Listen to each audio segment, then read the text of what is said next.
چې دا کالج جوړ شوی نو چې دې کې څه نه څه داسې یو طریقه کار جوړ شوی وي چې په هغې کې د اسماعیلا د کلي دپاره په هغې کې د ثوابا دپاره څه خصوصي کوټه مقرر شوی وي نو کم از کم 10 کسان 15 کسان 20 کسان به چې کوم نه په کال کې د دې کلي نه چې کوم نه دې کالج ته تلل او هغې په هغې کې سبب وي نو هغه ماحول زما په کال کې تر اوسه پورې موږ معلومات کړي دي هغه په دې کالج کې نشته او د ټول نه لویه خبره دا وه چې دا نور خبر باندې زما سټډي وه خو دا لایفسټاک باندې چې دغه خبره وکړه د څاروو په دې مسله باندې ځکه چې څاروي خو ټول غر سره تړلي دي ونو بوټو سره تړلي داسې ګلیاړه شاته چې کومه علاقه ده د هغې نه ما معلومات کړي دي دلته کې ستاسو بیا راځي او اسماعیلا ته د کالوخان تر ورو خبره نږدې کېږي نو یقینا چې دغه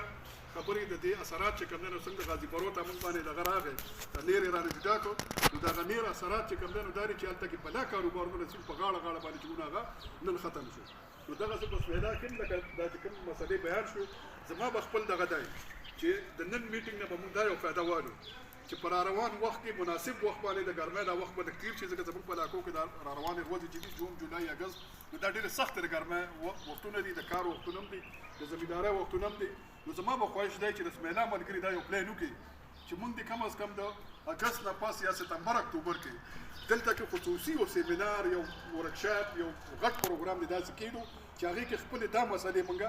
هایلایټ کړو دا په مخکې باندې راوباسو د اسماعیلا چې کوم مختلف سیاسي خلک دی د سیاسي جماعتونو سره وابسته خلک دی د اسماعیلا مخورز خلک دی د اسماعیلا چې کوم دی نو ښکاره کم خلک دی چې هغه پکې هم ټول دعوت شي د ثوابا ټول سیاسي جماعتونه پکې هم دعوت کړو او د کرنل شیر کیډټ کالج ذمه دار خلک هم په هغې کې موږ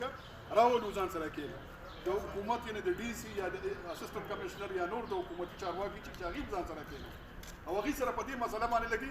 خبرې وکړو نو یقینا چې دې به څه ناڅه فایده په څه ناڅه شکل کې به روزیو د پوپراج لکه دا خبره وکړه د معدنیاتو په حواله باندې یا نورې ډېرې خبرې داسې دي چې دې باندې پراپر چې کوم کار پکار دی پراپر ریسرچ پکار دی او دې کلي ته چې کوم دی نو پکار دی چې د دې کالج نه په څه ناڅه شکل کې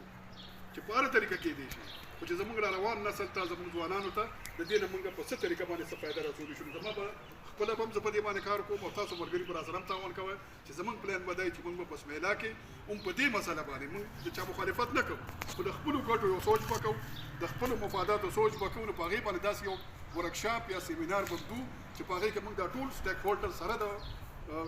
کیډټ کالج د ذمه دارو هغه هم راوغواړو انتظامیه هم راوغواړو خپل عام ولس د اسماعیلا خلک هم کښېنو او په دې باندې باقاعده چې کوم دی نو په فیوچر کې کار وکړو دا به ټول نښه خبرې او پي ټي ایم به دا ذمه داري قبلې او دا کار